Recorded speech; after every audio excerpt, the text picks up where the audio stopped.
probablement beaucoup d'entre vous qui me reconnaissent parce que je vous parle assez souvent. Donc, on est de retour pour un autre événement en français qu'on est toujours excité de faire. Et cette fois-ci, on a trois producteurs pour le moment avec nous. Donc, je vais vous les présenter dans pas très longtemps. On va commencer par tout de suite dire bonjour à Bernard Perrin, que Bernard, on se voit de plus en plus souvent. Bonjour, bonjour. Bonjour tout le monde. Qui nous rend toujours jaloux avec sa belle température en France, alors qu'ici, il fait un petit peu plus frais. Mais donc voilà, donc Bernard, de retour pour un autre CELI en français qu'on est vraiment très excités, le Rhône.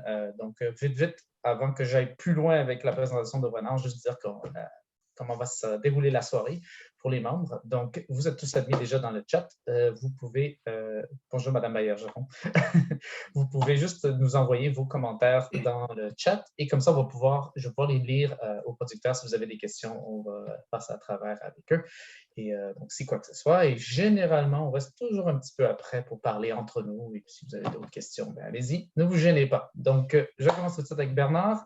Comment ça va aujourd'hui? Toujours très bien, moi. Moi, ça va très bien. Oui. C'est vrai qu'on a un beau début d'année, ça a l'air tout joli.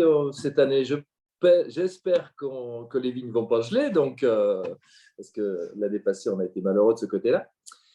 Donc voilà, les gens me connaissent maintenant. Hein, donc, je suis Bernard Perrin. Moi, je suis vigneron, mais dans le Beaujolais.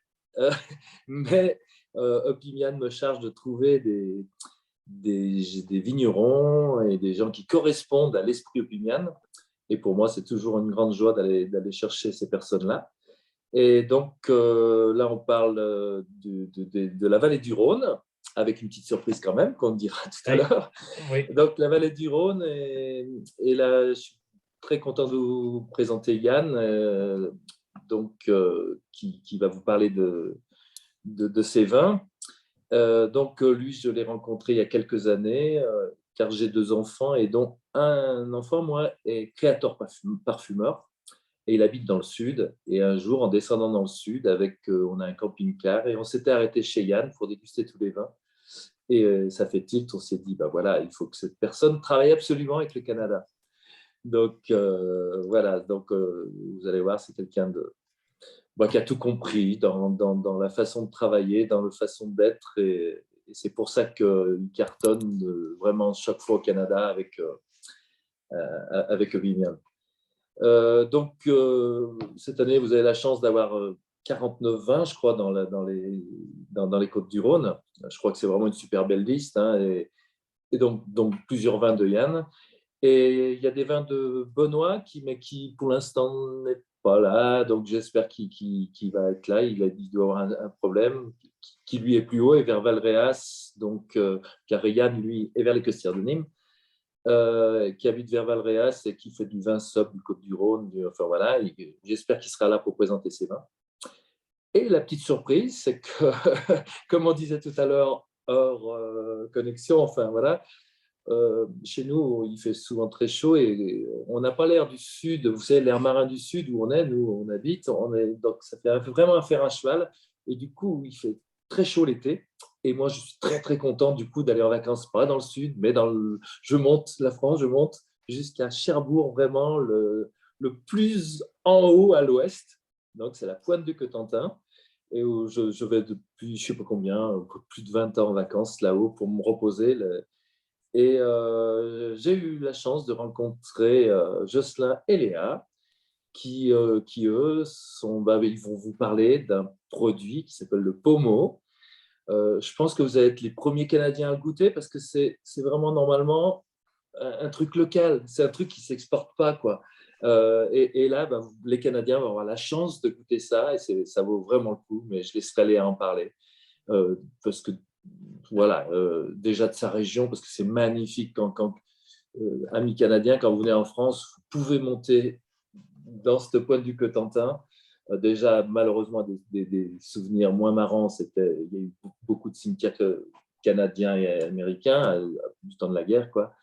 Mais c'est un paysage merveilleux, les gens sont chaleureux et ils ont d'excellents produits que Léa vous parlera. Donc, voilà, je suis content vraiment de vous faire découvrir ces deux personnes. Toutes les autres de la liste sont super, mais voilà, aujourd'hui, c'est eux, donc on parle d'eux. Et moi, je ne vais pas pouvoir bien rester plus longtemps parce que, comme vous savez, je suis musicien et tous les samedis soirs, souvent, j'ai un petit concert qui m'attend. Donc, On commence à avoir voilà. l'habitude. Ouais. Pardon? On commence à avoir l'habitude. Un jour, Ben, c'est ça. va falloir qu'on aille avec toi pour ce concert. Alors, Je pense qu'il va falloir être présent. écoutez, pour tout vous dire, on avait une petite répétition hier soir et on a fait une petite surprise. J'espère qu'on a envoyé, j'espère que vous le verrez, que vous le ferez passer sur tous vos réseaux. On a fait une petite surprise avec nos. Voilà, je vous dis que ça. Bon, on garde ça. Parfait. Bon, eh bien, écoutez, que ce soit Yann ou Léa, je regarderai moi en streaming du coup vos exploits parce que je sais que vous allez faire des exploits. Et voilà, bah, écoutez, bonne présentation et puis à très très vite, à très bientôt. Je vous embrasse tous. Merci. Salut Bernard. Merci. Salut, ciao, ciao. Ben, justement, on va commencer tout de suite avec Yann. Donc, j'ai goût de parler de qu'est-ce qu'on voit dans le CD, mais avant ça, on va commencer par la présentation. Donc, Yann, je te laisse la parole. Comment ça va aujourd'hui? Bonjour, ben, ça va très bien. Merci de m'inviter à cet échange avec vous. Vous êtes loin, mais c'est très sympa parce que ça fonctionne très bien, la technique, même si je me suis fait un petit peu branché par Bernard, à savoir si j'avais réussi. Bon, j'ai réussi, donc je suis bien là. Donc bonjour à tous, ça va très bien. Comme je disais en préambule, avant que tout le monde se connecte, ici on a une très belle journée, donc c'est samedi, beau week-end. Voilà, ça permet de prendre l'air, ça fait du bien. On a eu 20 degrés, soleil, pas de vent, donc un temps idéal pour se reposer un petit peu. Voilà, bon, c'est pour la période, je dirais, ça alterne. On peut avoir des journées fraîches. On a eu de la pluie la semaine dernière et là, on part sur quelque chose de printanier. Voilà. Et puis, comme on disait, nous, on change d'heure demain. Donc, c'est un petit changement en général bien agréable. C'est là où nous, on ressort le barbecue et on commence à vivre vraiment pleinement à l'extérieur. Voilà. Bon, après, pour présenter au niveau professionnel, je dirais, nous, on est propriétaire. Alors, nous, je dis nous parce que c'est familial. Alors, familial, c'est deux familles. C'est la rencontre au départ entre mon père. Alors, déjà, je reviens un petit peu avant, mais on a toujours été viticulteur dans la famille, même si ce n'était pas l'activité principale. Mon grand-père avait des vignes, ça a toujours été comme ça. C'était une activité plus complémentaire que principale, mais on a toujours eu du vignoble dans la famille depuis de nombreuses générations. Excusez-moi. Mon père, lui, a travaillé dans le vin, dans la viticulture toute sa vie. Il n'a fait que ça. Au départ, c'était plus sur une partie négoce parce qu'on n'était pas propriétaire. Et ensuite, il a acheté avec notre ami négociant, ils ont acheté le château Saint-Bénézé. Donc, le château Saint-Bénézé, il se trouve sur la commune de Saint-Gilles, au sud de Nîmes. Donc, on est vraiment au sud de la France. Sur l'appellation Costière de Nîmes, qui est l'appellation, je dirais, la plus au sud de la vallée du Rhône, sur un terroir rhodanien, mais sur lequel il y a quand même une certaine fraîcheur. On discutera un petit peu plus des vins après. Donc, voilà, donc c'est vraiment l'accent du sud de la vallée du Rhône, quoi. Donc, on fait les trois couleurs, aussi bien des blancs, des rosés et des rouges. Le domaine, le domaine de Château Saint-Bénézé, il est composé de quasiment 120 hectares en production, donc c'est un gros domaine, même si dans le sud, il y a des domaines assez importants, c'est quand même une grosse exploitation. Donc, qu'on a nous racheté, enfin mon père a racheté au départ avec son ami associé en 1999. Et rapidement, quelques années après, c'est Élise, donc la fille de notre associé, et moi-même qui ont pris la direction et la destinée du domaine. Élise est plutôt la technicienne de l'équipe, donc elle est ingénieure agro et c'est elle qui suit le vignoble et même les vinifs. Et puis après, tout ce qui est la partie assemblage, conditionnement et commercialisation, c'est moi qui m'en occupe. Voilà, donc on se partage un petit peu le travail comme ça. Voilà brièvement pour le château Saint-Bénézet.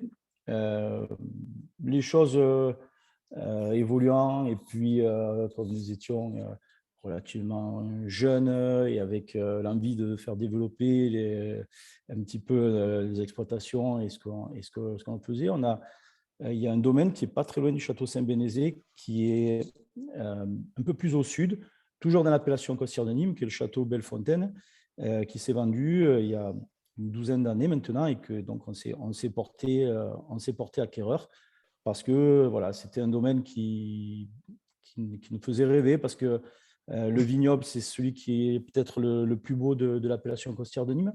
On est vraiment à l'extrémité sud de l'appellation, donc à l'extrémité sud de la vallée du Rhône, au bout du bout du bout. On est en face de nous, c'est les étangs de la Camargue. Donc on est les derniers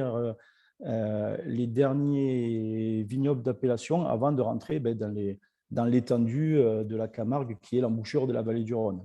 La Camargue, si vous connaissez, donc après c'est quelque chose, c'est des paysages marécageux, c'est des étangs, on n'est plus du tout après dans le même profil de terroir et géographique. Voilà. Donc, nous, on est en coteau avec une vue qui surplombe la Camargue, donc le coup d'œil est très agréable et l'emplacement est splendide. Ce domaine, donc le château Bellefontaine, c'est une vieille bâtisse du 19e siècle qui est classée monument remarquable, mais qui était dans un état avancé de défraîchitude, je dirais. Et donc, voilà, c'est un petit peu ce que tu montrais sur la photo. On a mis 3 ans, quasiment 4 années de travaux pour le remettre en état, parce que vraiment, ce lieu le méritait. Et on a fait sur place des beaux gîtes avec piscine, tout ça. Donc, c'est un coin qui est fabuleux.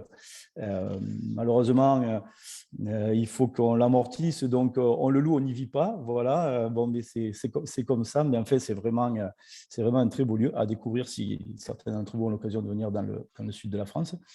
Et puis, voilà. Donc, ça, c'est pour la partie un petit peu no touristique.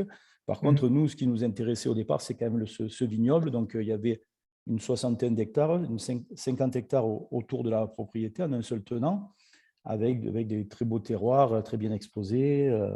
Donc, voilà un petit peu pourquoi on s'est porté acquéreur de ce château Bellefontaine.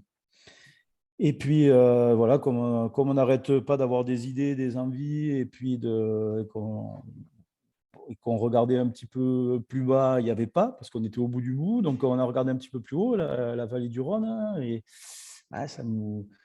Voilà, et puis c'est toujours une histoire de rencontre, d'opportunité. On a eu l'occasion de racheter un vignoble à une personne qui prenait la retraite et qui vendait son vignoble, une exploitation très, très bien tenue qui se trouve à Rochegude, donc vraiment au cœur de la vallée du Rhône, dans l'appellation Côte-du-Rhône ou Côte-du-Rhône village Rochegude, parce que c'est aussi une appellation village. Donc une exploitation d'une trentaine d'hectares, avec tout le matériel d'exploitation qui était extrêmement bien tenu, parce que c'était un vrai passionné, un vrai professionnel. Et voilà, cette personne avec qui on a eu l'occasion de sympathiser, de partager, n'avait pas de descendance. C'est qui est un peu le marché, enfin, le métier du vin, c'est souvent les enfants qui reprennent les exploitations. Pas toujours, mais ça arrive quand même souvent. Et il n'y avait personne pour reprendre. Et puis, on a regardé ça avec envie, on a regardé ce qui était possible de faire. Et puis voilà, donc on s'est porté acquéreur de cette exploitation et on a créé notre cave, parce que l'ancien propriétaire, lui, était juste viticulteur. Il vendait son raisin ou le menait à une cave coopérative. Nous, on a créé sur place une cave de vinification. Donc voilà, on s'est lancé dans une aventure. Ça fait maintenant 7 ans sur le domaine des Trois Lys, qu'on a créé purement. Le nom n'existait pas, c'est nous qui l'avons créé. Tout simplement, pourquoi on l'a créé comme ça? Parce que c'est un lieu où il y a un château sur Rochegude. À côté, il y a Suzerain-la-Rousse, où il y a un château. Et donc, il y a plusieurs châteaux. Et le blason de Rochegude, c'est les 3 lys, parce que c'était 3 familles monarchiques qui se partageaient les terres voilà, historiquement. Donc voilà, ce n'était pas utilisé, ça nous permettait d'avoir un clin d'œil à l'histoire de ce lieu qui n'est pas la nôtre, mais qui était là avant nous, donc voilà, d'essayer de transmettre ça. Donc voilà pourquoi le domaine des 3 lys. Donc 30 hectares de vignes en Côtes-du-Rhône et Côtes-du-Rhône village. Voilà. Brièvement, je ne sais pas si vous avez des questions sur la présentation générale des domaines.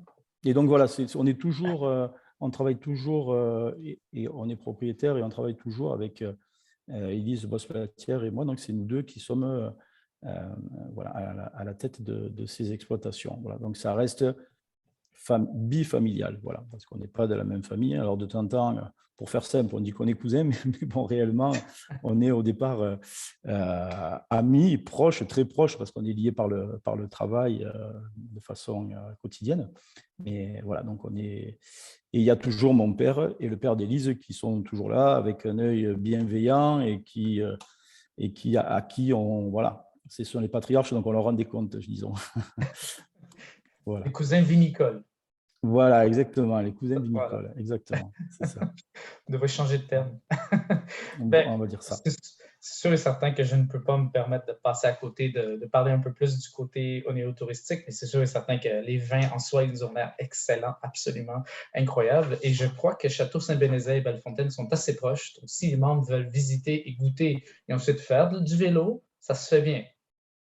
Ça peut se faire en vélo, oui, ça peut se faire. Et puis, il y a des routes pour aller de l'un à l'autre qui ne sont pas trop passagères. Donc, il y en a qui sont assez passagères sur lesquelles les voitures, c'est moins évident. Mais il y a un autre côté qui est assez des routes, un petit peu ce qu'on appelle chez nous des routes, des chemins de vigne, quoi. Donc, c'est des routes goudronnées. Oh, faut faire wow. un petit peu attention parce qu'il peut y avoir un trou ou deux de temps en temps. Donc, les éviter quand même en vélo, mais on peut aller de l'un à l'autre sans prendre trop de risques avec les voitures, et ça peut se faire, ouais, ça peut se faire.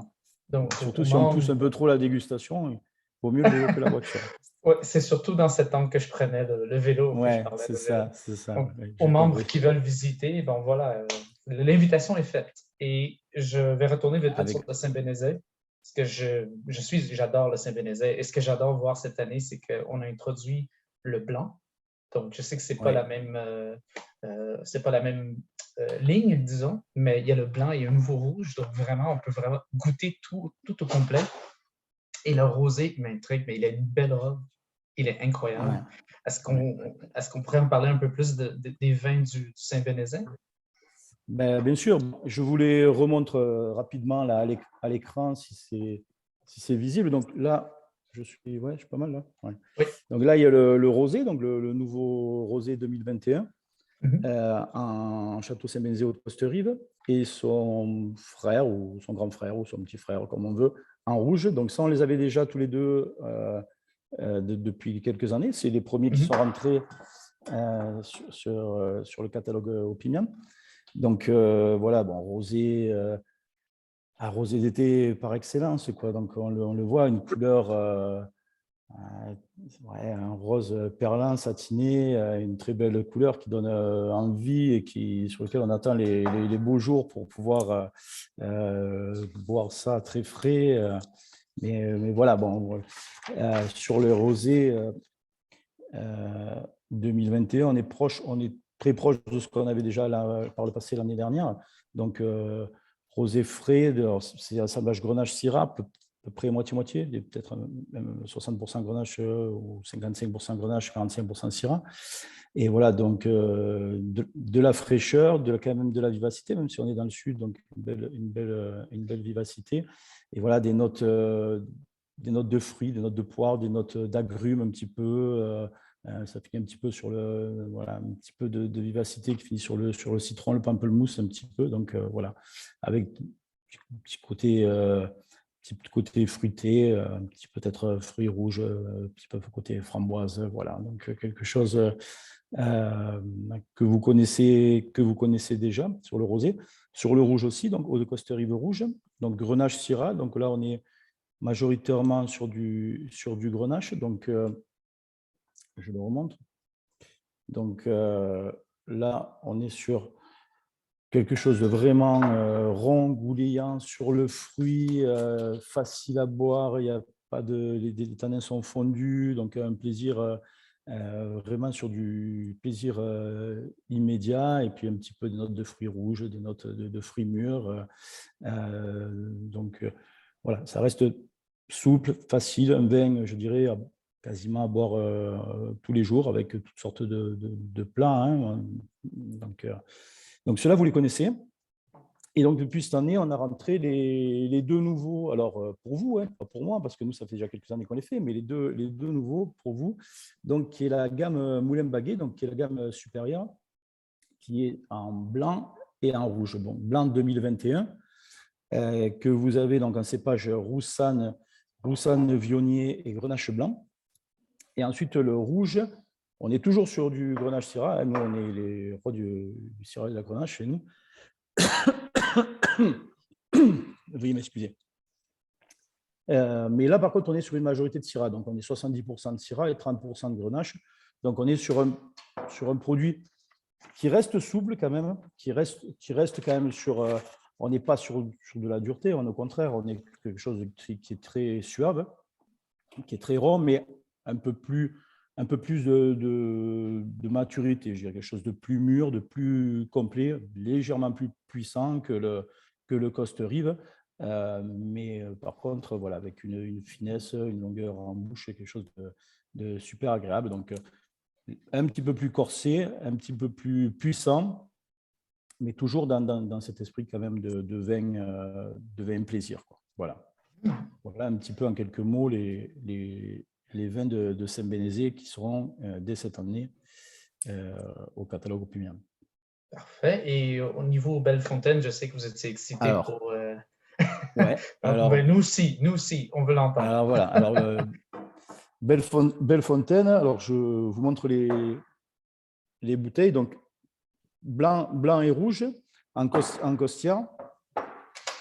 Donc là, on est toujours sur les terroirs costières, mais on est vraiment, comme je disais, complètement à l'extrémité sud.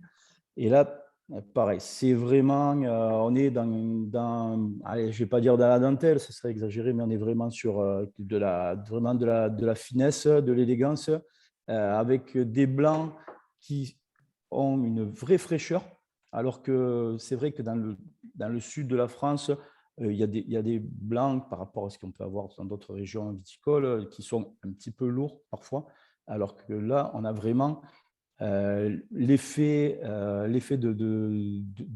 si vous voulez, nous on appelle ça l'effet maritime, quoi. C'est-à-dire qu'on a énormément d'humidité la nuit qui vient depuis les étangs de la Camargue et la mer Méditerranée qui sont juste en face de nous et qui rafraîchissent vraiment, qui donnent un côté très frais avec une légère salinité sur les vins. Et notamment, c'est ce qui est le plus visible, c'est sur les vins blancs.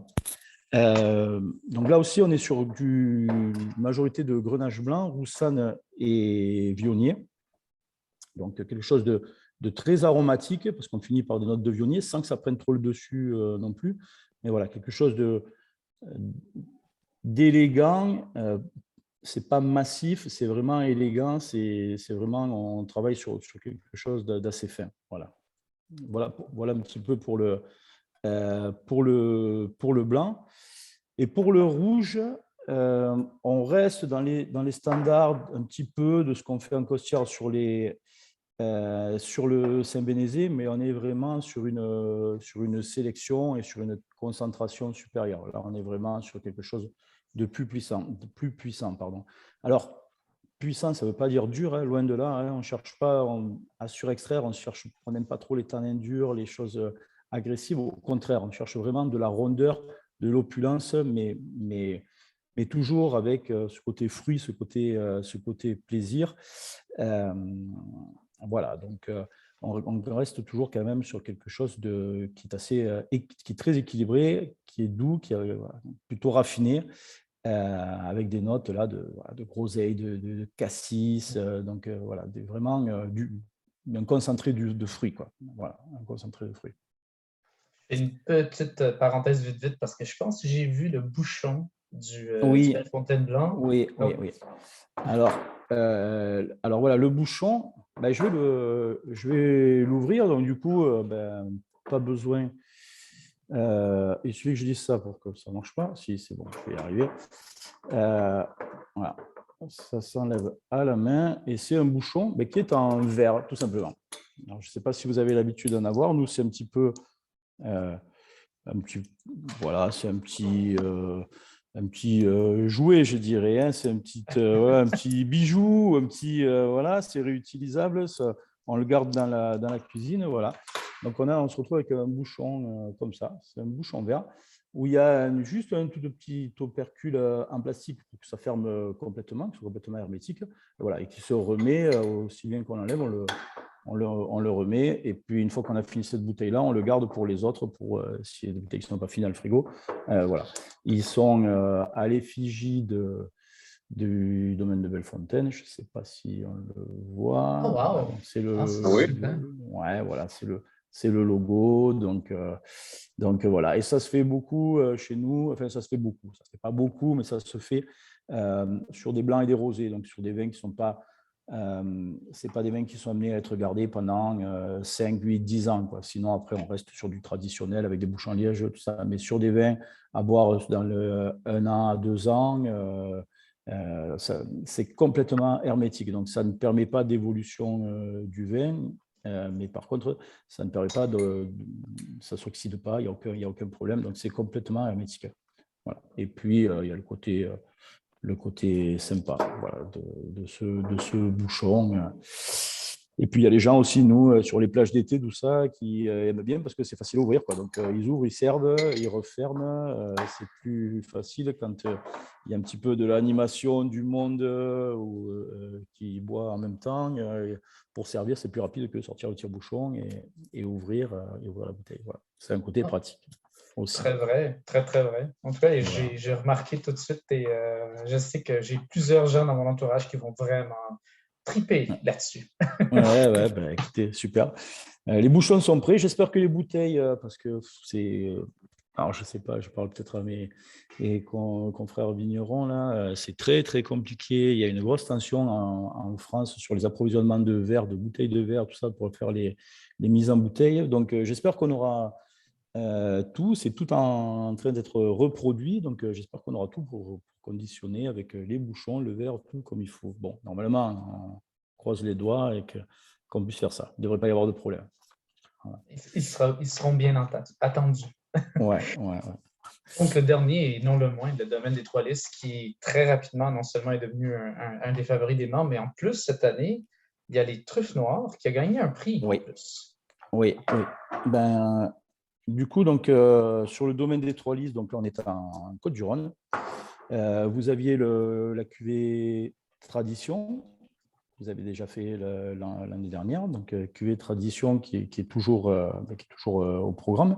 Et cette année, on a les truffes noires, donc qui est vraiment notre qualité supérieure, notre sélection. Voilà, donc, on a eu un prix, effectivement. On a eu c'était la première année qu'on faisait cette cuvée, parce qu'on avait vraiment une cuvée qui était fantastique et qu'on avait vinifié vraiment à part et qu'on soignait de façon différente. Donc, c'était une volonté de faire cette nouvelle cuvée. Et puis, dès la première année, on a été assez ravis parce qu'on a eu une médaille d'or au concours général agricole de Paris. On a eu une autre médaille d'or à Orange. Voilà, partout où on l'a présentée, elle a été bien accueillie. Donc, voilà, c'est toujours des reconnaissances qui sont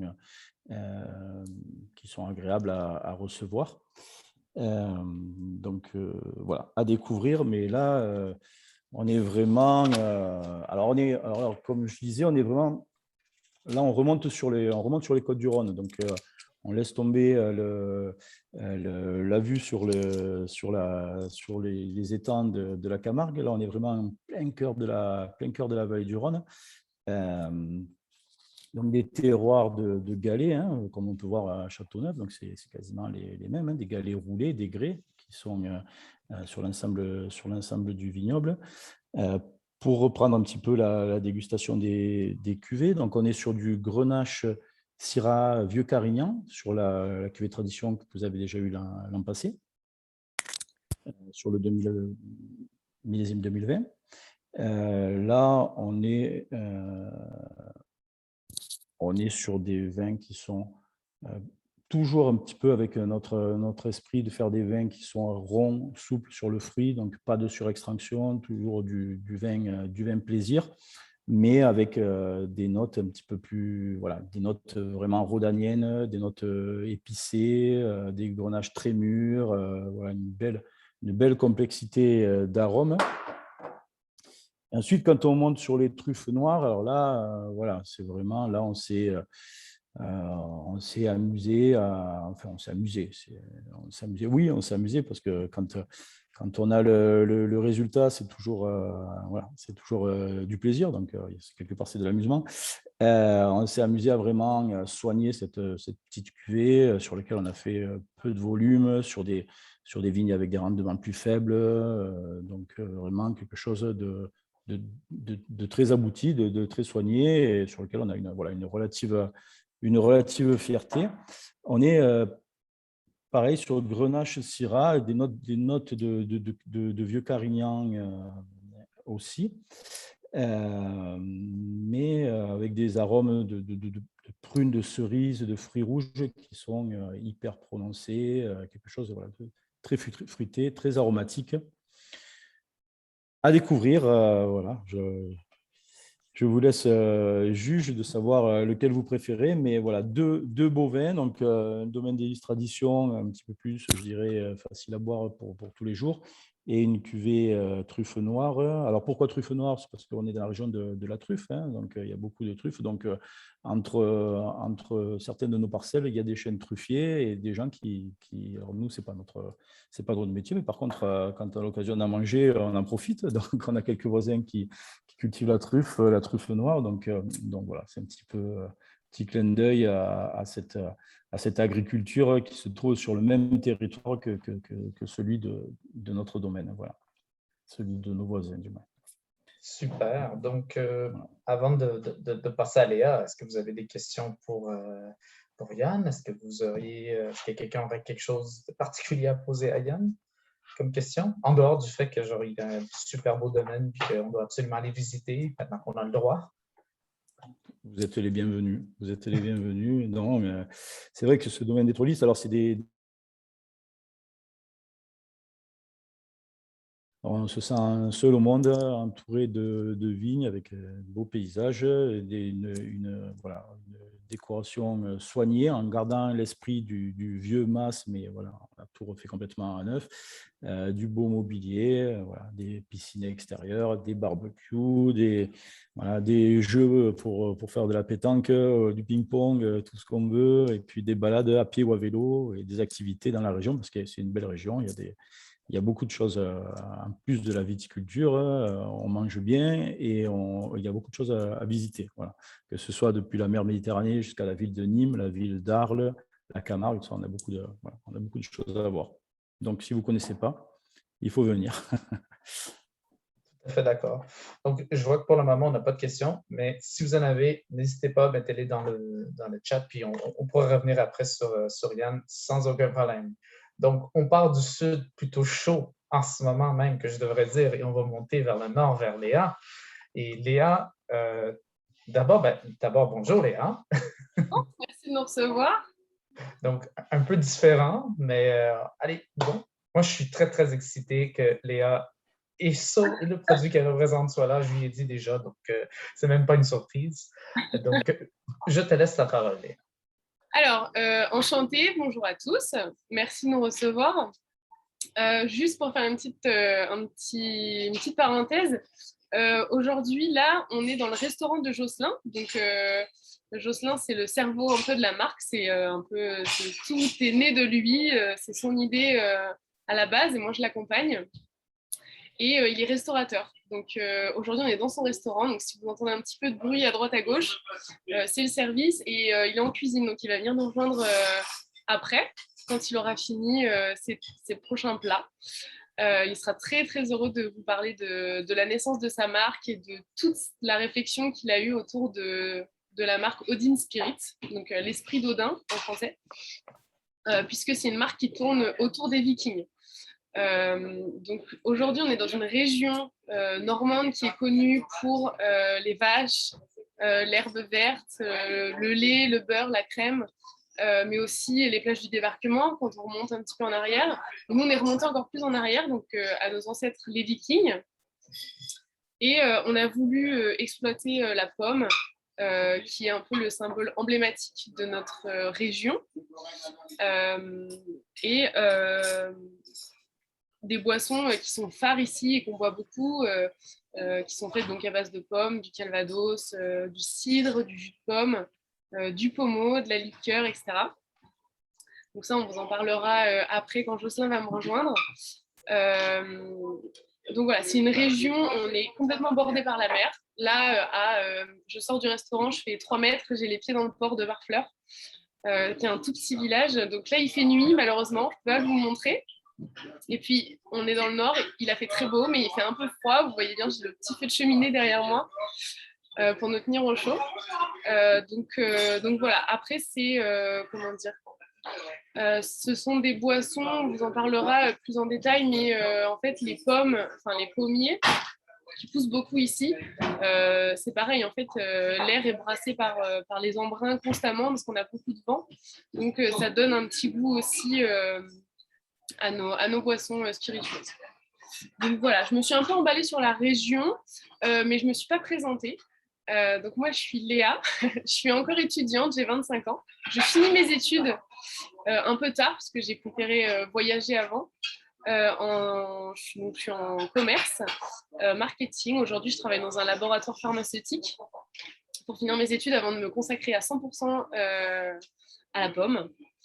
Donc voilà, et je suis reliée, on va dire, par des liens familiaux à Jocelyn, qui m'a parlé il y a déjà 3 ans de cette idée de faire naître une marque et de faire découvrir au monde entier justement nos produits à base de pommes, puisqu'aujourd'hui en France ils sont vendus dans des bouteilles qui ne sont pas très belles, c'est considéré comme des Dijon, mais c'est pas très glamour. Et nous, on a voulu vraiment mettre en avant ce trésor qu'on a chez nous. Parce que vraiment, il y en a sur toutes les tables, à toutes les fins de repas, même à l'entrée. Donc, à l'entrée comme au dessert d'ailleurs. Donc voilà, c'était important pour nous de mettre en lumière vraiment cette boisson. Donc, j'ai décidé avec grand plaisir de rejoindre Jocelyn sur cette aventure. On a une histoire qui est plus particulière puisqu'on n'a pas il n'y a pas d'histoire familiale qui tourne autour de vignobles, etc. C'est vraiment complètement différent. On est sur un spiritueux et vin tranquille, puisque le pommeau qu'on vous présente aujourd'hui, donc c'est celui-ci. Je ne sais pas si vous voyez bien l'étiquette. Au dos, donc on a c'est l'arbre de vie en fait. Tout est l'histoire des Vikings. Tout est très très intéressant. Il y a énormément de détails sur cette étiquette que vous ne pourrez voir que si vous décidez de goûter au pommeau d'ailleurs. C'est vraiment très intéressant comme histoire. Et donc, je me suis perdue en discutant. Je parlais de l'histoire un peu, de comment c'est venu, l'histoire familiale, quoi. Donc, il n'y en avait pas finalement. Donc voilà, c'est vraiment particulier. Aujourd'hui, donc Jocelyn qui va se présenter, lui, il n'est pas d'ici même, de la région. Moi, je suis née ici, vraiment dans le village, qui est un tout petit village de vraiment 300 habitants. Bon, beaucoup plus l'été, hein, mais l'hiver, c'est un peu perdu. Et en fait, c'est lui, en arrivant, qui a eu l'idée de relancer ce trésor aux yeux vraiment de tous. Donc voilà, donc, je vais commencer sur Jocelyn. Donc Odin Spirit, donc c'est une marque qu'il a décidé de lancer donc il y a 3 ans, même un peu plus. En fait, ça fait énormément de temps qu'il réfléchissait. Là, dans le restaurant, dans la cuisine, il y a beaucoup d'ébauches. Enfin, il y a eu beaucoup, on les a enlevés maintenant, mais des ébauches avec des dessins, des noms, etc. Parce que c'était pour lui de la cuisine, ça lui permettait de s'évader et de penser à autre chose. Et donc, du coup, c'est vraiment là-dedans qu'est née la marque. C'est pour ça qu'on a voulu faire ça aujourd'hui au restaurant. Jocelyn est très très créatif, il faut savoir. Il est bourré d'idées.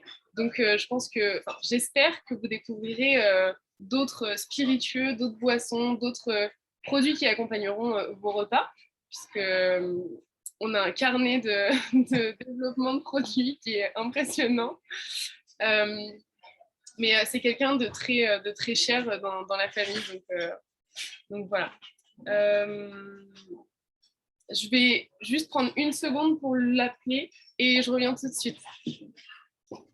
En attendant, vite, je veux quand même dire que sur une note personnelle, je tenais énormément à parler du pommeau parce que la petite anecdote, puis je l'ai racontée, il y a à peu près 5 ans maintenant, j'étais en train de faire mes cours de sommellerie et mon prof, Bernard à l'époque, il m'en a parlé, il a dit « Ah, le pommeau, c'est extrêmement difficile à trouver en Amérique du Nord. » Et ça m'est resté dans la tête. Ça fait à peu près 5 ans que je cherche le pommeau. Et j'ai dit ça à Léa. J'ai dit, dès que j'ai vu que le pommeau était dans la liste, je pense que je suis tombé en mode machin. J'ai dit, finalement. Donc, pour moi, j'ai déjà commandé ma caisse. Donc, je vous le dis tout de suite, la mienne est commandée. Mais c'est quelque chose que je tenais beaucoup, beaucoup, beaucoup à avoir. Et je suis vraiment aux anges, comme on dit, de pouvoir compter sur du pommeau. Alors, toi, je t'avais déjà expliqué comment un peu c'était le pommeau, mais pour les gens qui ne connaissent pas, c'est vrai que c'est un peu, on ne sait pas trop vraiment. Donc en fait, je vais vous présenter tant qu'il arrive, il est en train de couper 2 bavettes. Il arrive. Donc le pommeau, en fait, c'est une boisson qu'on appelle, c'est entre un spiritueux et un vin tranquille. Il est à 17 degrés d'alcool. Et là, on a des bouteilles de 70 centilitres. Donc je m'en suis versé un petit verre pour vous le montrer au niveau de la couleur. Donc, il a une couleur qui est acajou, comme on dit ici. Il a une saveur qui est assez fruitée. D'ailleurs, on retrouve dans les notes que Jane vous a apposées sur le petit leaflet qu'il y a des arômes. On sent, ils sont très bons, de caramel, vanille, banane, et puis on sent des notes boisées, des épices grillées. Et en fait, c'est ce qui va rendre le pommeau vraiment facile à accommoder. Nous, aujourd'hui, ici, en Normandie, on le boit avec des plats comme le foie gras à l'entrée ou à l'apéritif, ou même en dessert avec la fameuse tarte à thym, donc la petite tarte aux pommes avec la petite chantilly sur le côté. Ça se marie très bien parce que c'est assez... en fait, il a une teneur en sucre qui est beaucoup plus importante que d'autres alcools à base de pommes. Donc on le sent vraiment, on sent le sucre. Donc voilà. Et ça se sert assez frais, entre 8 et 10 degrés à peu près. On peut servir le pommeau, le laisser un petit peu chauffer dans le verre, mais voilà, c'est important de déguster frais avec son foie gras ou sa tarte aux pommes. Donc voilà. On nous rejoint tout de suite et je continuerai la petite présentation du pommeau après, je vous expliquerai ce que c'est. Et donc Jocelyn va se présenter et présenter la marque, comment ça lui est venu, etc. Bonsoir à tous, c'est très content d'être avec vous ce soir. Tout ça entre 2 coquilles Saint-Jacques et des filets de dorade, mais ça me fait vraiment plaisir. Et puis c'est dans le feu de l'action, comme vous pouvez voir. Voilà, donc la marque Dean Spirit est une marque toute jeune qui est née ici en Normandie. L'idée m'est venue parce qu'en Normandie, les produits, on trouve de très bons produits. C'est un terroir qui est très beau, mais rien n'est mis en valeur. Et donc, je suis restaurateur ici depuis maintenant 16 ans et il y a des produits qui sont vraiment extraordinaires aussi bien en mer qu'en terre, que sur la terre, dont le calva et dont le pommeau. Et la présentation de ces produits, ces derniers, était toujours un petit peu vieillotte, on va dire, vieillotte. Et on voit pas du tout la couleur. Tout à fait.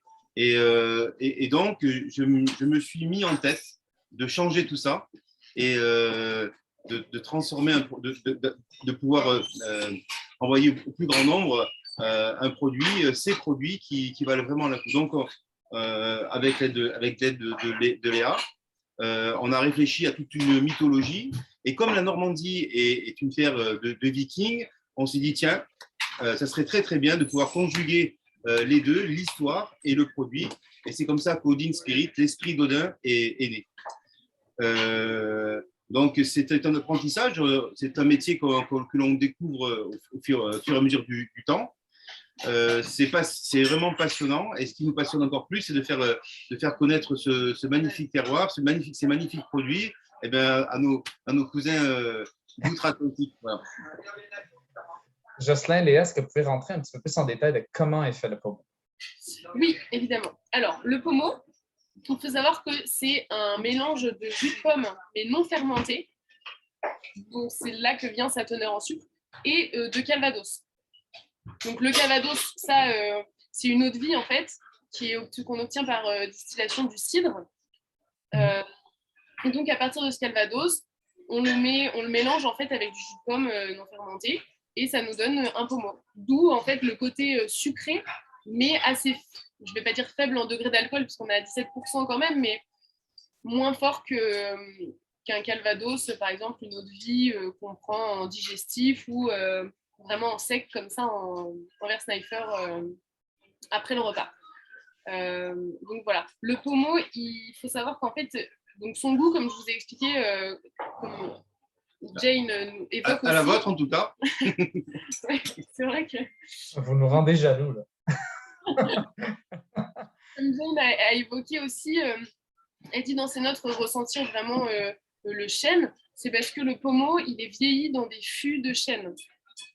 Donc en fait, ça donne aussi tout l'arôme au pommeau et ça, c'est très très important parce que ça permet de, on va dire, ressentir en bouche vraiment une multitude d'arômes assez complexes à déterminer d'ailleurs.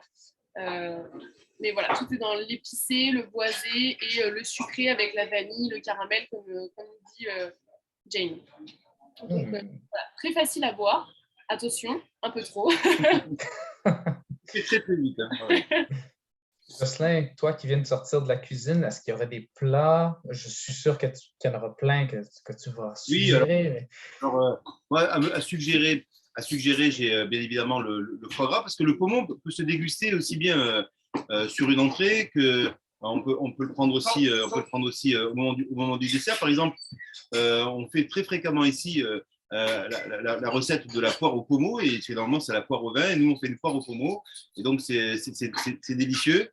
Ça met en avant ces arômes boisés, c'est très très sympathique.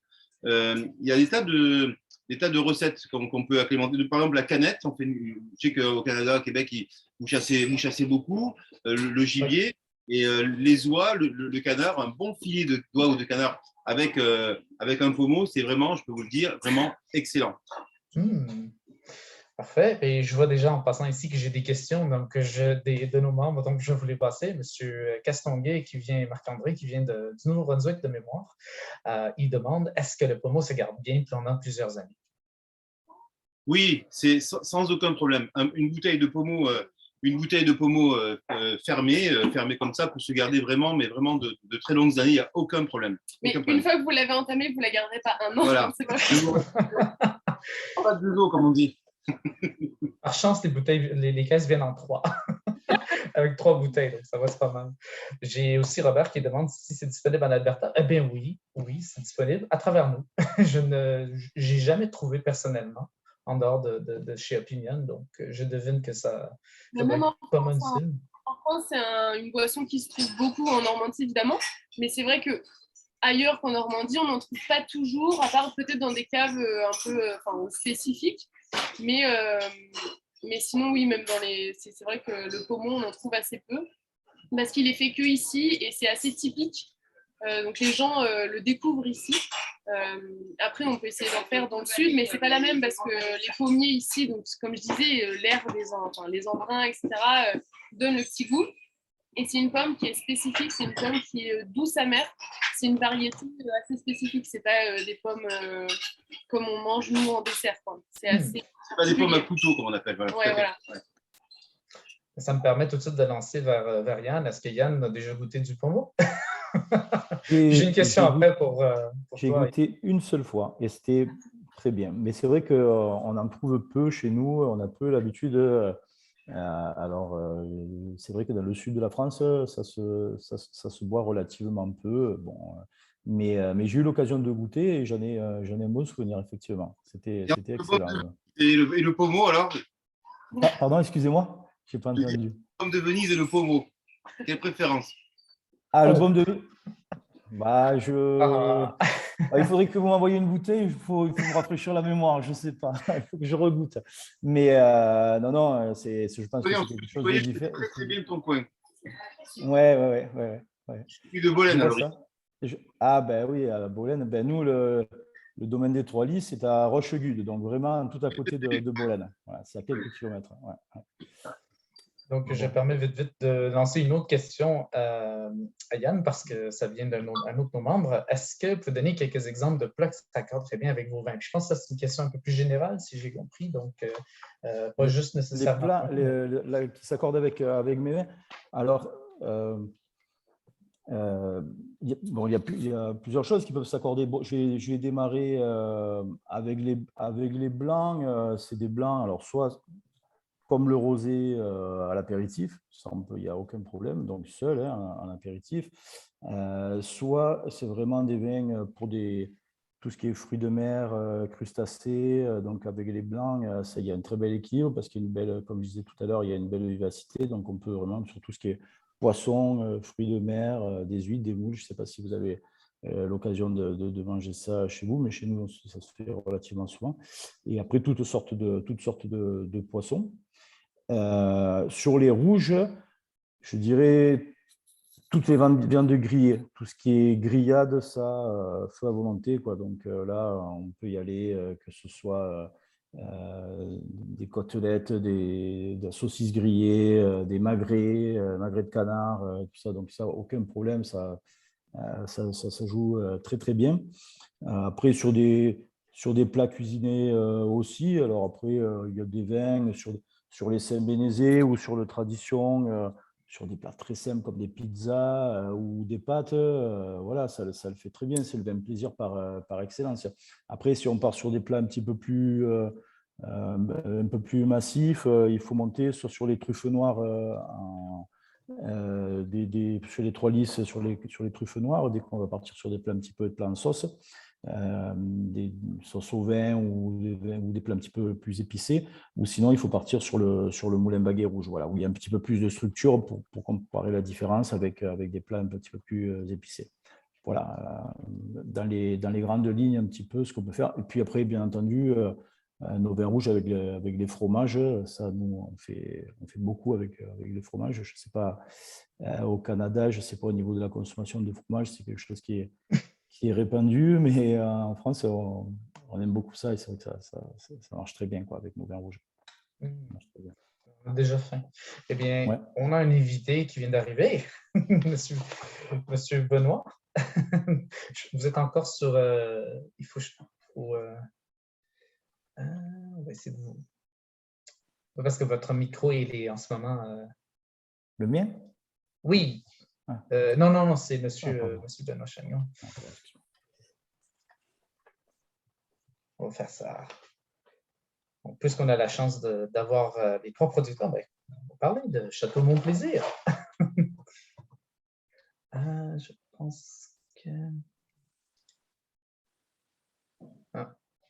Est-ce que vous m'entendez? Voilà, on vous entend. Parfait. Alors, comment allez-vous? Écoutez, très bien. J'ai subi un décalage horaire impromptu.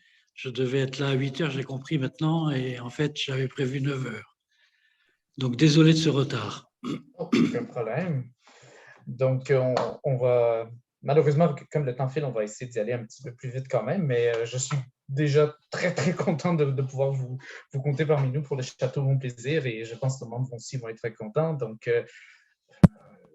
je vous laisse un petit peu la parole. Donc, on va vous laisser vous présenter peut-être. OK. Alors, Château Mon-Plaisir est situé dans le Rhône, dans la vallée du Rhône, c'est-à-dire à l'est, dans le sud-est de la France. Nous sommes sur une propriété de 14 hectares qui est un peu en altitude. Nous sommes à 500 mètres d'altitude, ce qui apporte de la fraîcheur sur nos vins.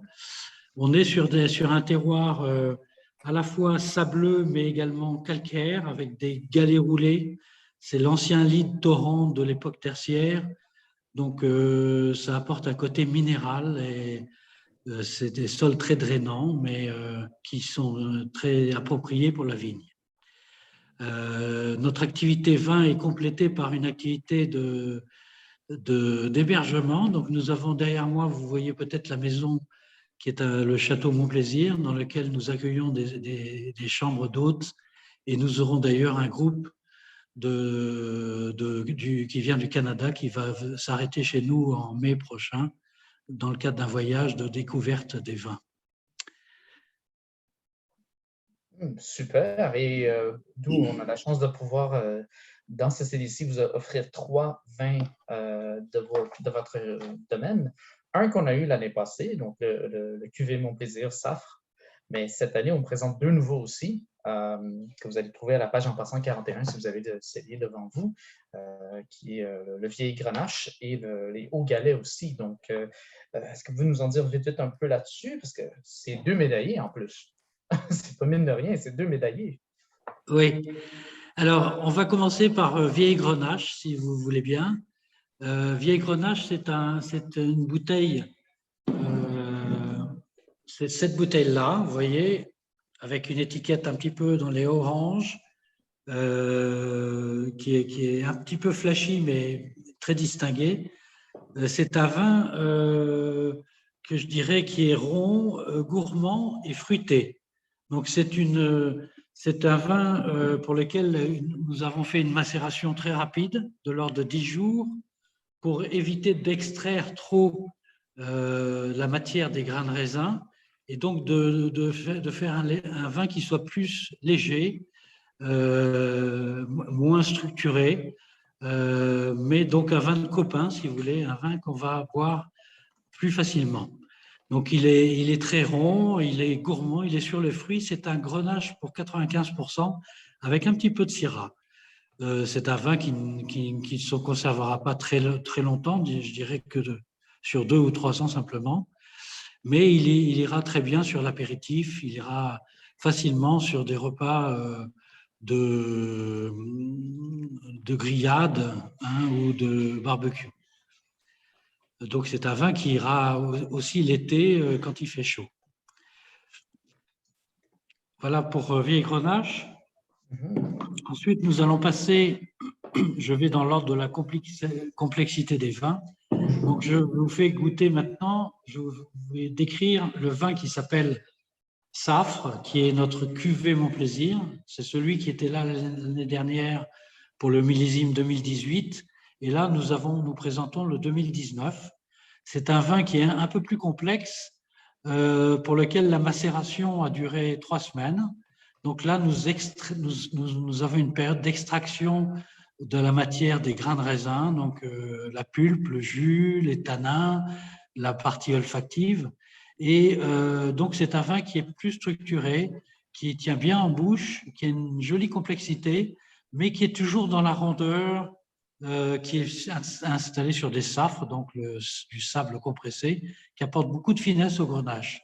On a 60% de Grenache, 35 de Syrah et 5 de Carignan. C'est un vin qui ira très bien à table avec des viandes, avec même des viandes blanches, qui tiendra bien sur des fromages également. Parfait. Voilà, et je passe au 3e vin qui s'appelle Hauts Galets. Voilà la bouteille. Voilà, c'est un grand vin de garde. C'est un 2018 que je vous présente là. Dans la brochure, nous sommes sur un 2017. C'est un vin de garde, je le disais, donc on est sur 10-15 ans, avec majorité de Grenache. On a 60% de Grenache et 40 de Syrah. C'est des vins qui restent à l'élevage dans des barriques de 600 litres en chêne, là pendant 2 ans. Donc, cette période permet d'adoucir beaucoup les tanins du vin qui deviennent très veloutés. Donc là, vous avez un vin qui a beaucoup de rondeur, même s'il est complexe. C'est un vin que je déguste, moi, dans un fauteuil après dîner, pour bien l'apprécier. Il raconte beaucoup d'histoires, il raconte sa vie. Il y a une grande complexité aromatique. On passe d'abord des fruits rouges un peu confits de la Syrah, et puis on va vers le Grenache, le moka, le chocolat, un petit peu le tabac. C'est une merveille. J'aime Voilà bien pour le concept. J'aime bien le concept qu'on voit carrément à travers l'étiquette de plus en plus. J'adore. On peut voir à travers l'étiquette l'intensité. Super. Eh bien, je pense qu'on a fait un peu le tour. Je pense qu'on serait tous d'accord pour dire qu'on passerait une journée au complet à vous parler à tous les trois. C'est toujours un plaisir de pouvoir communiquer avec et de voir et de parler avec nos producteurs. On adore absolument ça. Je pense que je ne parle pas juste pour moi, mais pour les membres aussi. Mais malheureusement, on court un peu. On est un petit peu pris sur le temps, malheureusement. Et je sais que chez vous, je pense qu'il est 20 heures en ce moment et non 21 heures. J'essaie de me souvenir des heures. Maintenant, c'est 21 heures maintenant. Ah, bon, voilà.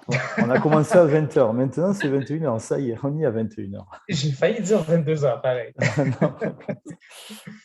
Eh bien, l'invitation est lancée, je pense, par tous les trois pour les membres. Si vous voulez aller les visiter, faites-le. Et n'hésitez pas à nous faire part aussi que vous allez les visiter. On veut voir et c'est toujours plaisant pour tous les autres. Et je pense qu'on va avoir beaucoup de plaisir non seulement à aller vous visiter quand on aura la chance, mais aussi de recevoir vos vins et le fameux pommeau. Il ne faut pas négliger les pommeaux non plus. Je pense qu'on va tous s'amuser à découvrir à nouveau et de nouveaux produits que vous avez. Donc, merci à tous. Si vous avez d'autres questions, n'hésitez pas. Je vais peut-être vous répondre individuellement par courriel. Donc, s'il y a quoi que ce soit là-dessus. Donc, merci à tous. Merci beaucoup. Merci beaucoup. Merci à tous.